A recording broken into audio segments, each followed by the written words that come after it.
Good afternoon, everyone. This is Jared Rand, and welcome to the Global Guided Meditation Call.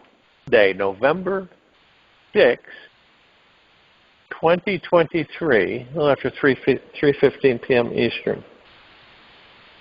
We'll be having a Time for Change call this week, Wednesday. In order to acquire anything in this physical universe, you have to relinquish your attachment to it. This doesn't mean you give up your intention to create your desire, and you don't give up the desire. You give up your attachment to the result. Right? A lot of us we gain expectations and attachments to the outcome of something. And what we're talking about is letting that go. You still have your desire, right? And you don't give up your desire, you don't give up, and you give up your attachment. That's the only thing that blocks us. That's ego mind. We make a decision. Sooner or later, all of us will make the decision.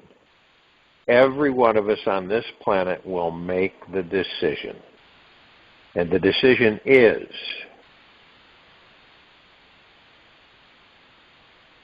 to master your mind. Just be willing to make space for a feeling of mastery of it in your life. Now, the mind thinks like a beggar. It cannot tap into the vast infinite realm of resources that are everywhere around it. It is only when the mind stops seeking, starts relaxing into itself, that it becomes rooted in the most empowered, authentic, and divine expression of who we truly are, and can manifest whatever we want with effortless ease. We focus on manifesting in these meditations because that's everything.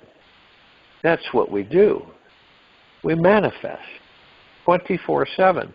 But if we don't know how, then it's fruitless. We spend lifetime after lifetime not knowing how to manifest, not knowing how to master our minds. Or the ego mind. A lot of the times we'll manifest something, but we don't understand that we actually manifest. Well, you say you were just talking about something, right? I was just talking about that, and there it is. Or you might have been talking about a person, somebody that you hadn't heard from in a long time. All of a sudden they call, or you bump into them. That's manifesting. That's creating situations, opportunities. Wide array of different happenings.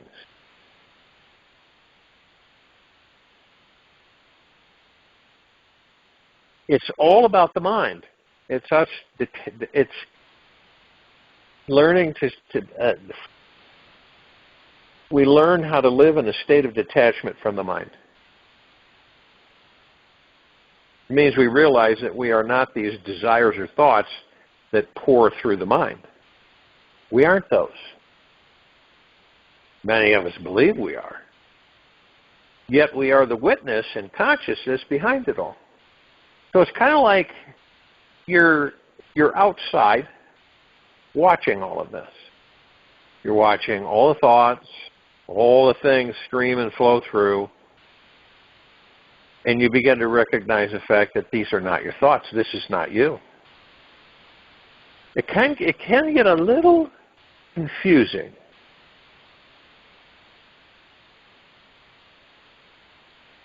Detachment in this sense does not mean indifference, apathy, or lacking excitement for your desires. It's not a feeling of disconnection, isolation, or some strategy for creating a false disconnected state so that we can later achieve our desire and become momentarily happy. Having the intention to manifest a desire and being detached from the outcome is a very fine, thin line to walk. And learning to dance along it makes us into a manifesting master.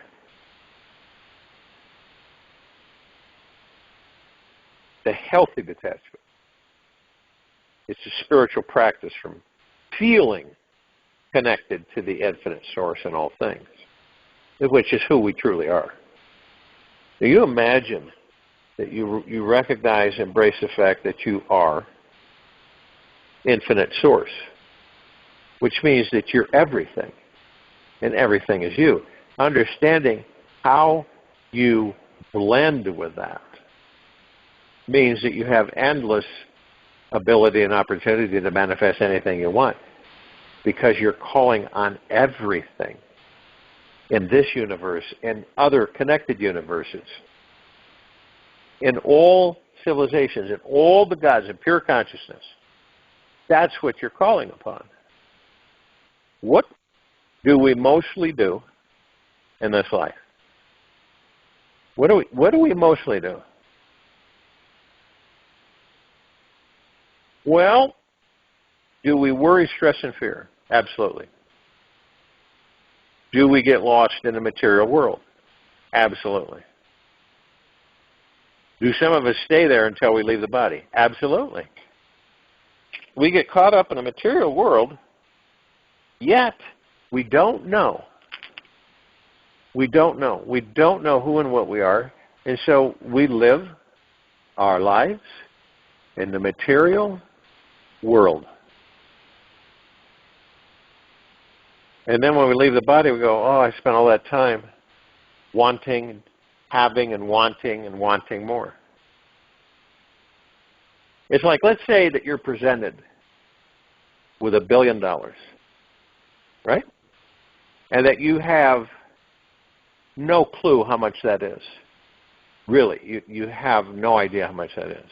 But yet, you say, I'm going to need more. I want more than that. That won't last long. You see how the ego mind works? You got to have more than that. That's not going to last long.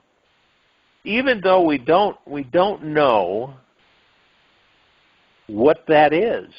We don't know. And this happens to those on this planet. And some of you have watched it, where, quite frankly, it's like everything is not enough. You ever notice that? Nothing is enough. We are in a perpetual motion of wanting, having, and wanting and having and wanting and having. That's exactly what we're doing. Now, do we do it on purpose? No, we don't do it on purpose. It's just how we're programmed. This is exactly how we're programmed. And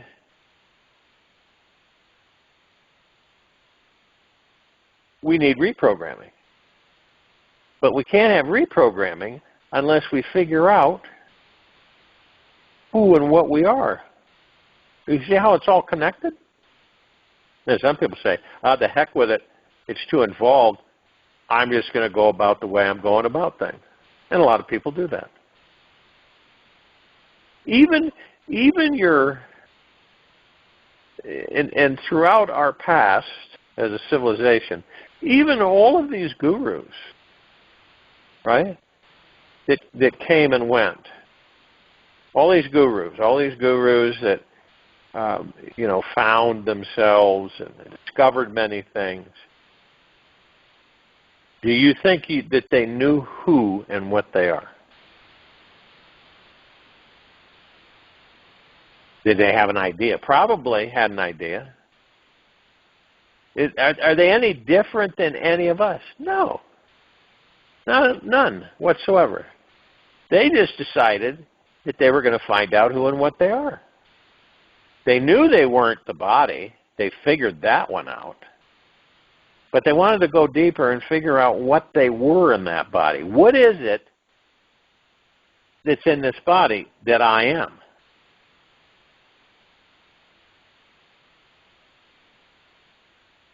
Well, you look at pure consciousness, pure plasma energy.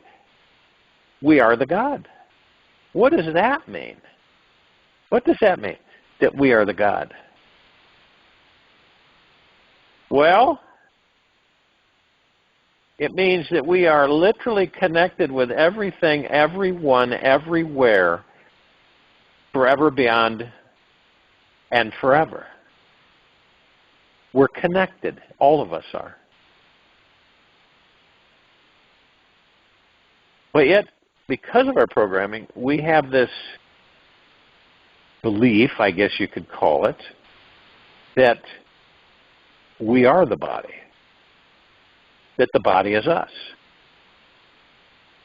And because of the ego mind and how it plays these different tricks, a lot of us believe that we're the body. And we will believe that we're the body until we leave the body.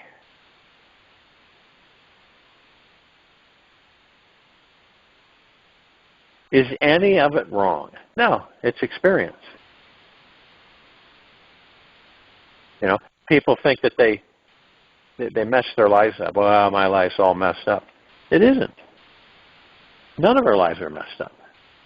It's just what we choose to experience, what we manifest into experiencing.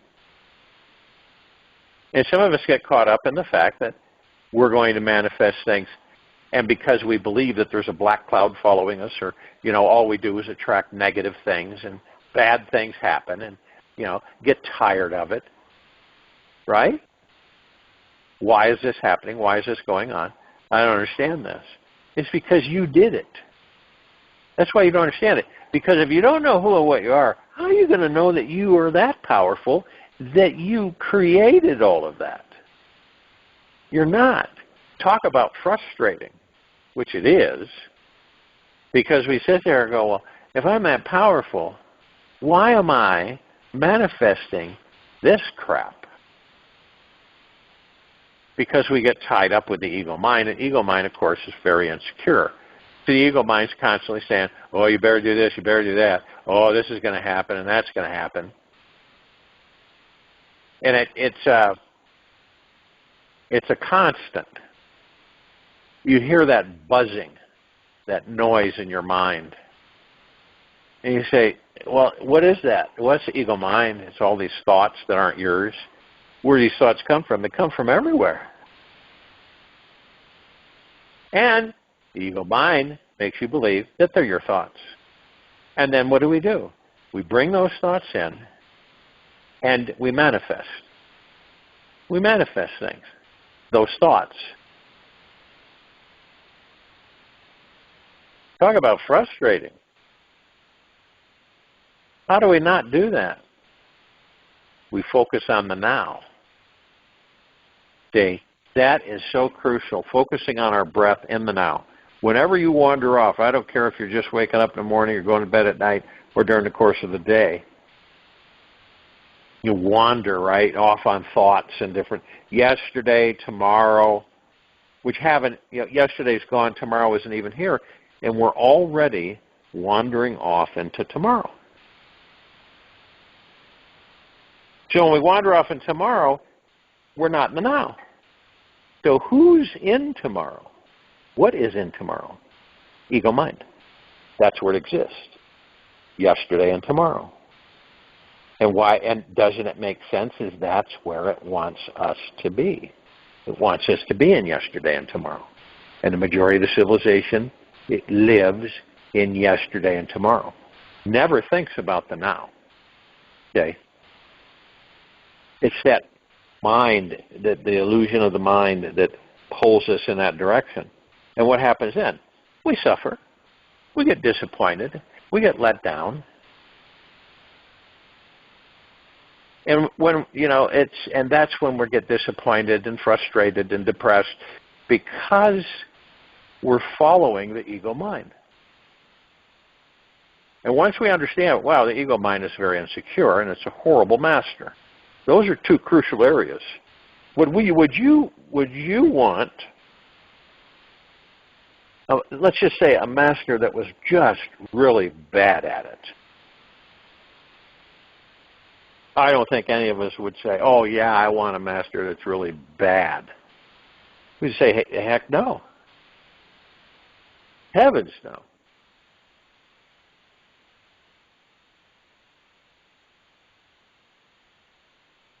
So by being in the now, we master the ego mind. We watch it. We don't judge it.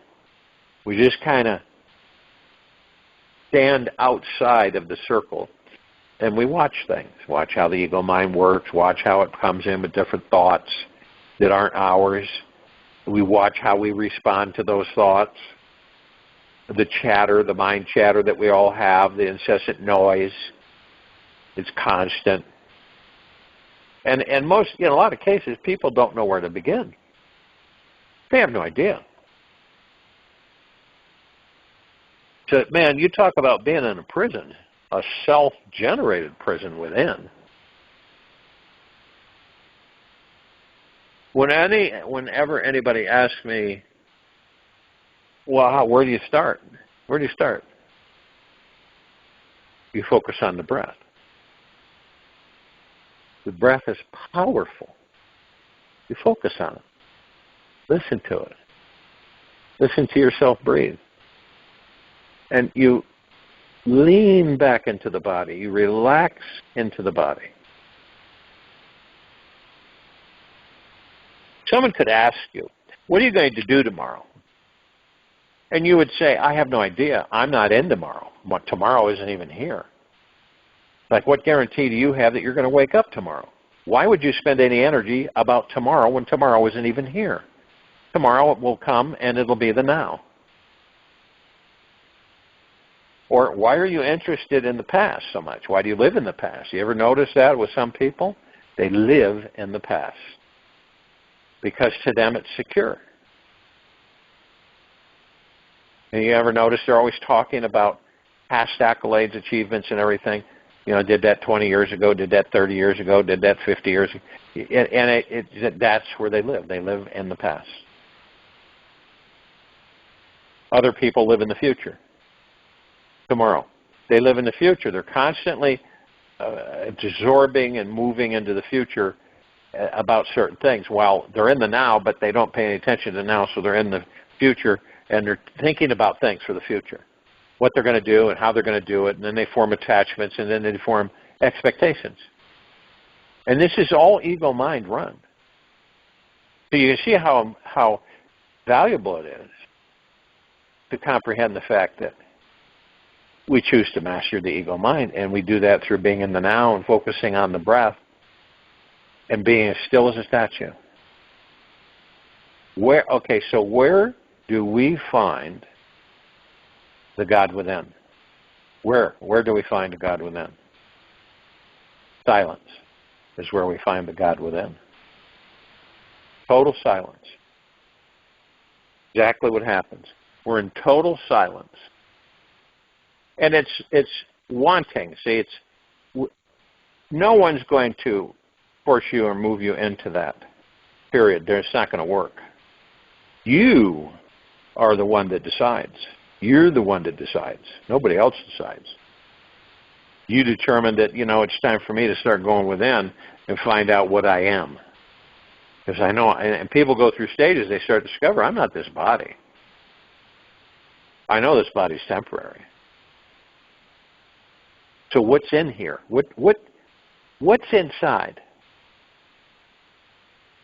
The pure consciousness, the God, the source, right? The kingdom of God, the heaven, is all within us.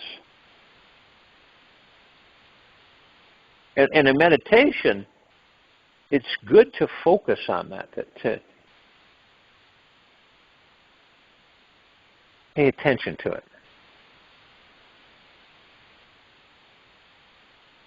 Because when this civilization begins in accelerated direction and understanding, is that we're not anything that we thought we were.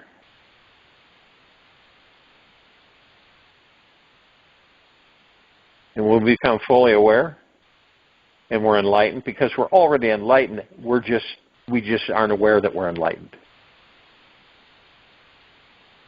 Because remember, whatever we focus on is what we create.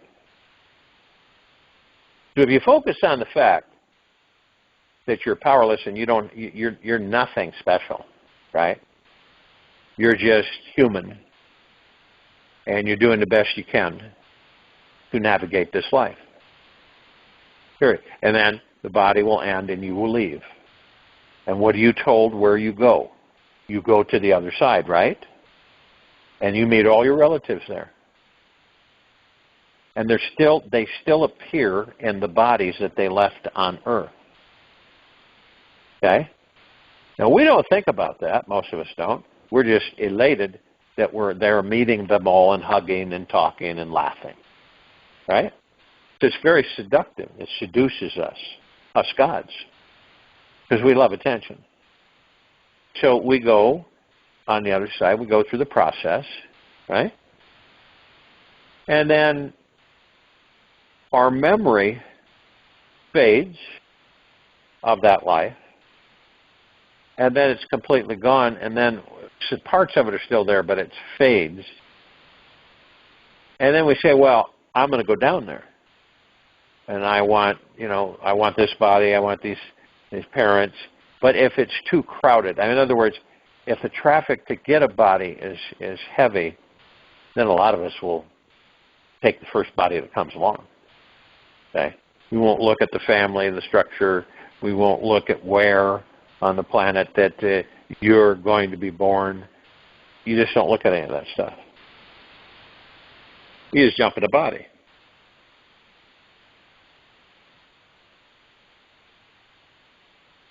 Because you're not going to remember when you go into the baby body.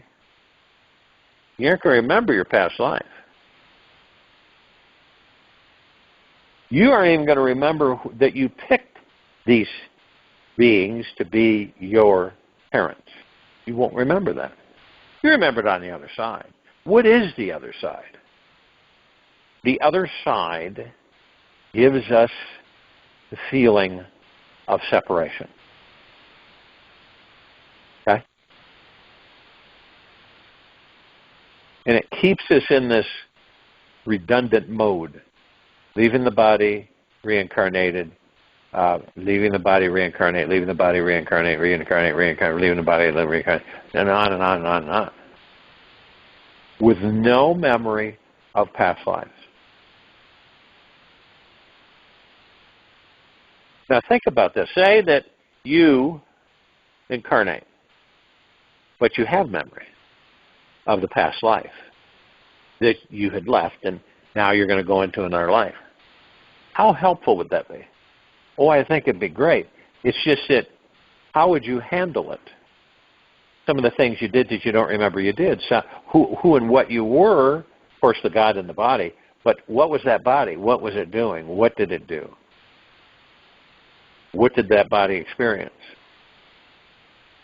It'd be quite interesting for us to have that open door to past lives to kind of guide us. Do you believe that we would have just as many lifetimes in the event we have access to the grand library of past lives? Do you believe that you would feel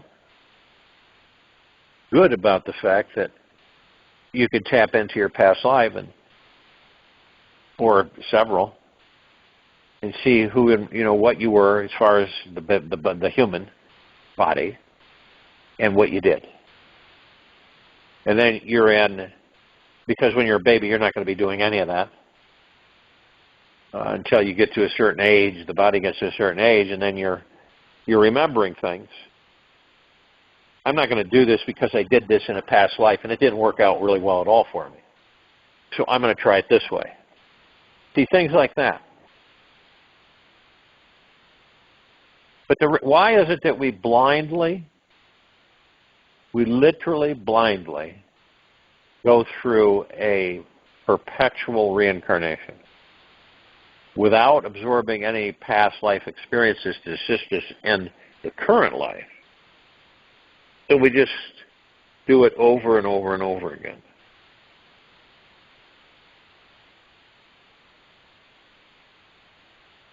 Now, once you learn how to access the Grand Library, then it's a cinch, because you could look at any one of your lives. And then you could say, well, it didn't work this way, so I'm going to try it this way, see what happens if it works. And it may not work. You go into another past life, say, okay, well, it'll work this way. I'll try it this way. I'll do it this way. And it works. See, we don't care to be bored.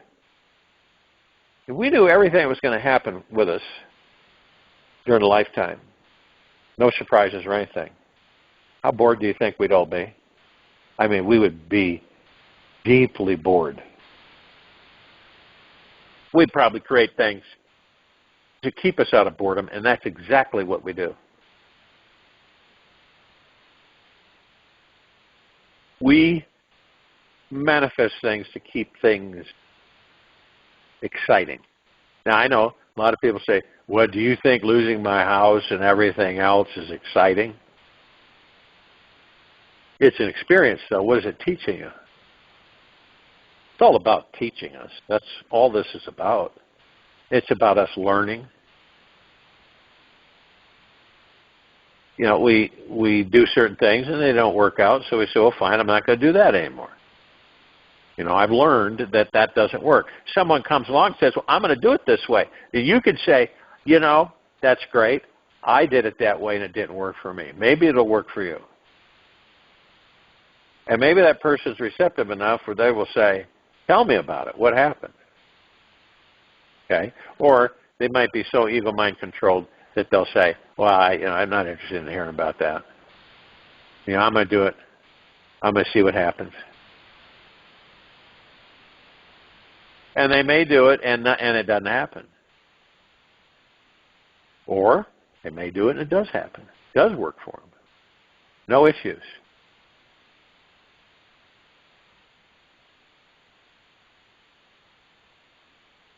Now, when our intention is front and center, and we say to ourselves, well,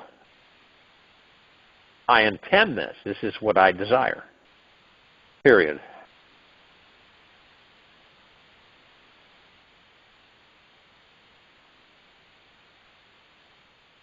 And you're fully aware that you manifested it. You did. Nobody else. You did. You manifested it. And you know this. You say, that's really neat. Are there any limits to what any of us can manifest? No. Anything's possible. Really. Why would there be limits? Now, the limits would be from the ego mind. Not from our heart minds. But we would believe from our ego minds that, oh, this isn't going to work, and I'll do it this way. This one feels right, and so I'm going to do it that way, and then it just blows up in your face. We have all that we will ever need within us on this endless journey. We are super manifesting beings. We are omnipotently powerful supreme beings. We never die. We are plugged into all that there is, ever has been, ever will be, ever beyond, and forever. And yet, we are so absorbed in the ego mind on this planet, but that's what we believe. We believe that. We believe the ego mind.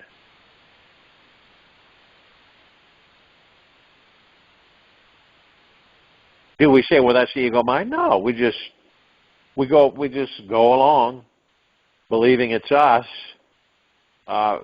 steering the ship, but it's actually the ego mind. And you can decide, because you're the only one that's going to decide. Anybody, people say, well, what do you think of this and what do you think of that? Are you going to decide?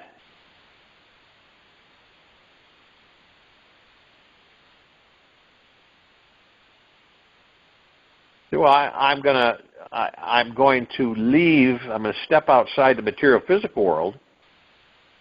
I'm in it, but I'm not of it. And I'm going to focus more about just exactly what it is I am. I mean, that's intriguing. And it's very pulling, drawing for us. Some some of us are frightened or scared, and we don't even bother to go there. Reason is because we're afraid that we might find something inside of us that's boogeyman-ish or scary, right? Or we might come across things that we've buried inside that we really do need to forgive ourselves for and let it go. Because a lot of us will carry things for a very long time. We'll carry things from lifetime to lifetime. Isn't that right? And that's lifetime to lifetime. How often when you're with yourself do you say to yourself, I know myself. I know what makes me tick. I know my shortcomings. I know my longcomings, my positive aspects. I know I've got negative aspects. But I know them. I know me. How many of us actually know ourselves? You'd be surprised to find out not many. And even those are still going deeper within. And then someone might say, why is all this stuff necessary? Why do we need to do that? We could just do what we're doing and just, have the life and, some good times, some bad times, no big deal. But why is this so important to go within? Because we will not evolve and we will not really move forward until we do. That's the bottom line. And we can fool ourselves for centuries and thousands of years, entering physical forms. But the point is, until we find out who and what we are, we're going to be right where we are. And if you look at the planet and us as a civilization, we really haven't moved forward. We're still, as a civilization, we're still doing the same things, aren't we? Right? Now, obviously, many of us are waking up and saying, I don't care to do this anymore. This is old. This feels old. Have you ever said that to yourself where you go, this feels old? It really does. It feels old. I don't even have a spark of interest in it. I know it's there. I do not believe that it is actually real. I believe it's all an illusion based on trickery. So where would I choose to put my attention? Within and discovering who and what you are, while everybody else is worry, stressing, and fearing. End of the world, whatever. If you ever notice that scenario comes by us throughout the ages, every now and then, everything seems in the illusion that it's the end of the world, right? And then everybody starts talking about the end of the world. This is the end times. And it isn't. Far from it.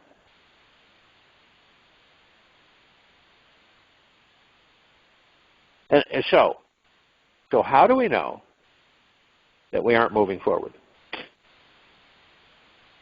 Because we keep repeating things over and over again. Don't we? We repeat things. Take the last 1,000 years and look at how many times we've repeated things.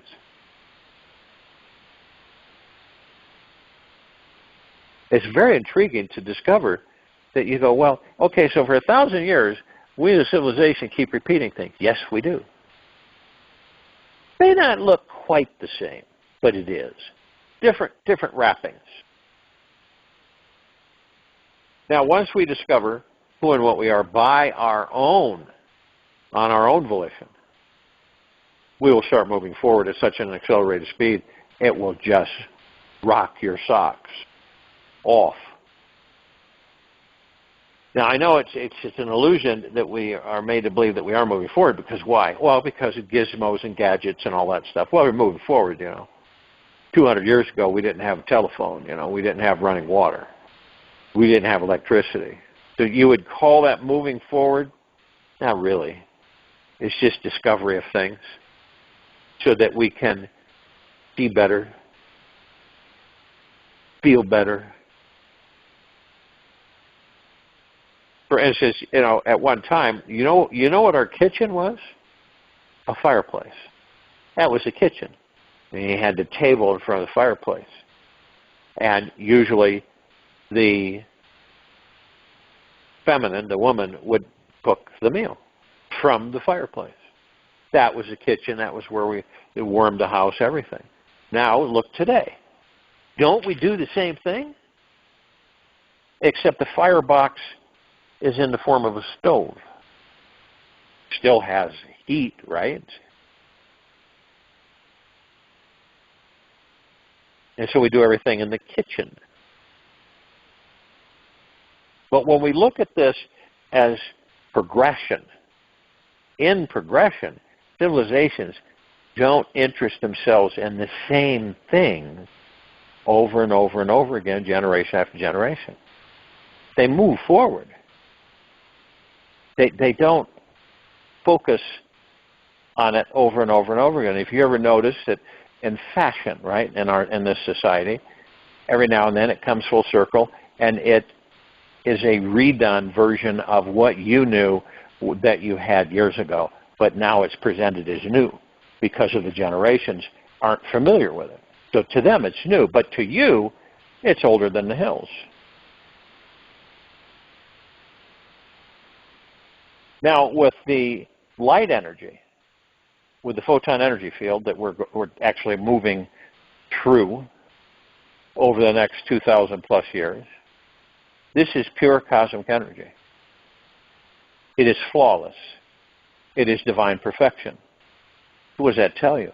All of us gods within these bodies are divine perfection. We are flawless. We just continue to move to higher levels of divine perfection. So with that understanding,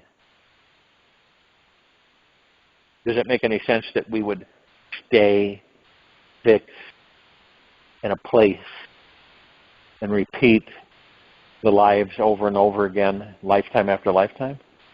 Or would we move forward and all the things that we experience would go behind us and we would create new things, new wonders, new advancement?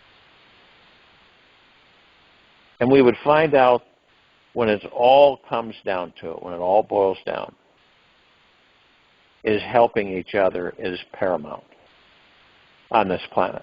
All of us helping each other. Freely, randomly. Not well, you know, what are you going to give me if I do this for you?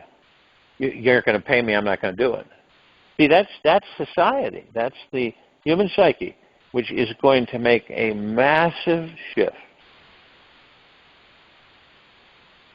It'll be a massive shift. And it is for every one of us that discovers that we're not the body, that we're actually the God source within this body. And the God source is all that there is, ever has been, ever will be, ever beyond, and forever. The universe is you, you're the universe. And a person said, well, see, the eyes play tricks on us through the ego mind, because you say, well, that's impossible. I can't be the universe. Look at the universe. It's just, I could stare at the sky at night. Look at all those stars. And you're telling me that that's me? Yep. And see, when we connect with that, we start understanding that we are omnipotently powerful. That we are master manifestors. It'd be like, you know, you finally come to realization, you look at the mind and the ego and you go, those aren't my bosses. And so you just watch them, and then you start identifying, that's an ego mind thought, okay? That's what an ego mind would motivate or push me to do, so therefore I'm not going to participate in it. And it just floats by, because you're not grabbing it.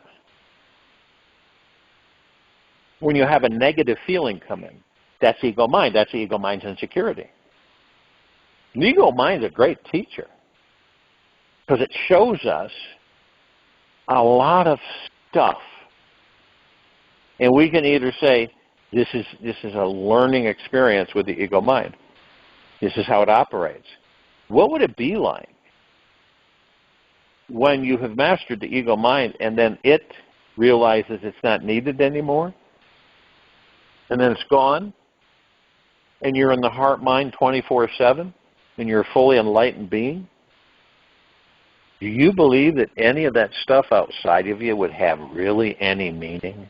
You would know that it's for entertainment purposes only. Don't take it so seriously. Don't take it personally. You know you're manifesting everything.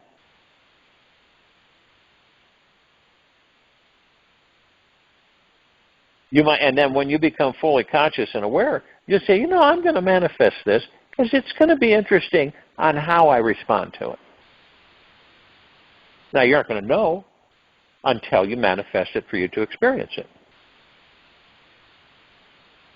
We are constantly taking energy, moving it into form, creating it into reality, and then experiencing it. That's what we do. 24/7. But it's to become aware through our own decision that we would like to be in the now. And see, because ego mind's telling you, no, you got to know what's going on tomorrow. Why? I don't even know if I'm going to be there tomorrow. That's why I'm focused on the now. Tomorrow will take care of itself. I don't need to give it any attention in the now. I'm going to go over and spend time in tomorrow. No.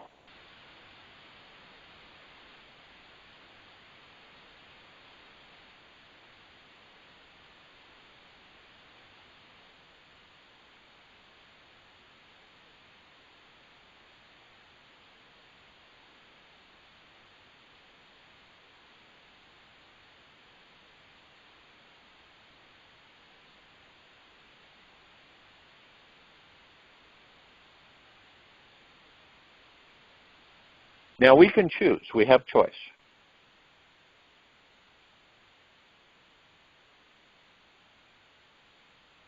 Life is like a wild tiger. Look at a wild tiger, right?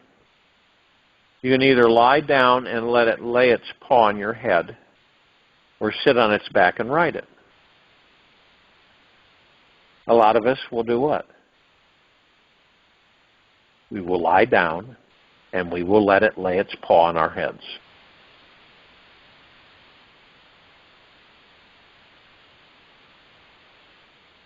Some of us will ride on its back.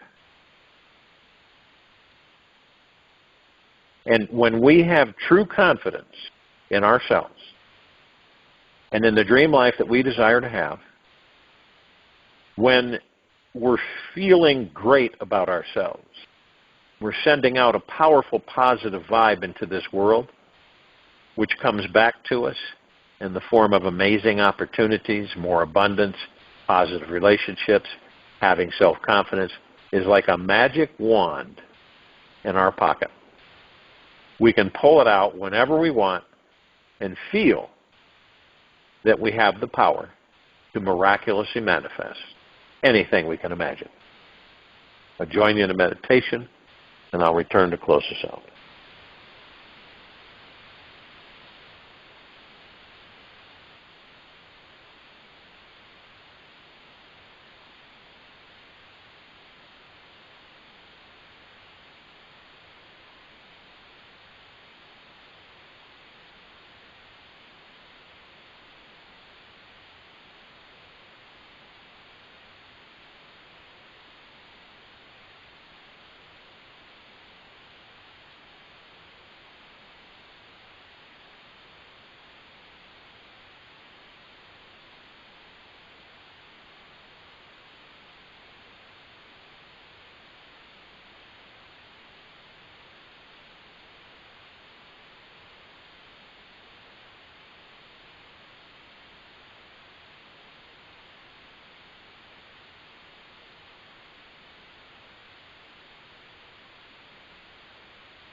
Take an easy breath slowly in through the nose.